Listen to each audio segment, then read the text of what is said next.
Okay, we're going to use this setup with a network and a switch to demonstrate the effects of port security. So basically what we have here is we have a network, and I've labeled the IP addresses that all these PCs currently have on this network, switch network. And so I can go to this host 50 here and open up a command prompt, and I can ping host 53. So right now I'm pinging from host 50 to host 53 right here, right?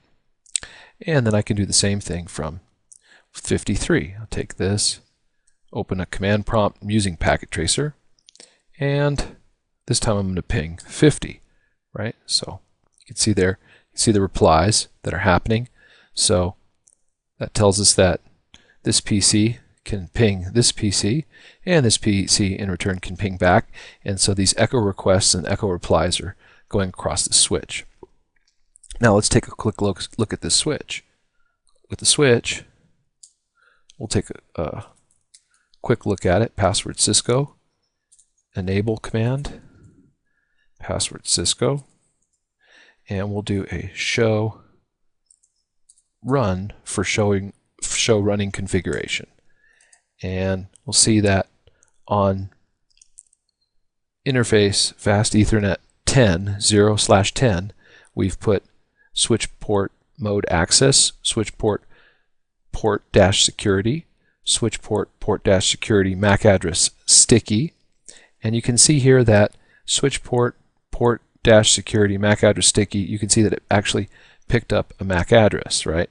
And this MAC address belongs to this PC right here, right? So it has port security, and it has in its running configuration this MAC address is recorded.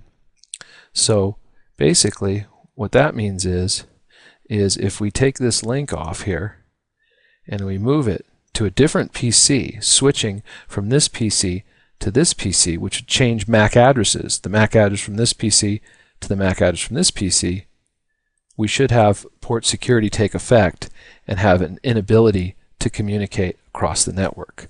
So the switch should lock down the port, shut down the port, and inability to communicate. So this PC right here, his IP address is 104. Let's see if he can ping PC 50. So we'll go here, command prompt, have him ping 1.50, and he's trying to ping the other PC, and we're getting a timeout here. So he's trying to ping, and you can see here the ports have gone red, and the switch is not allowing the communication to take place. It has shut down the port, right? The port is shut down. Ping is not working. Okay, so if we hover over the switch now, you can see the pop-up. You'll see that port 0/10 is down. So that port is in fact down now. So if we wanted to bring that port back up, what we need to do is go into the switch,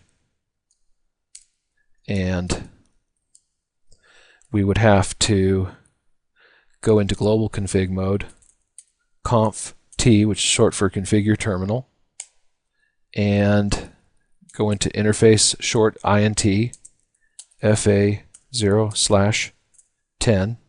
Now we're in interface configuration mode, and we could now shut down the port, right? And then we could change it to no shutdown, effectively bringing the port back up. And you can see now the port comes back up.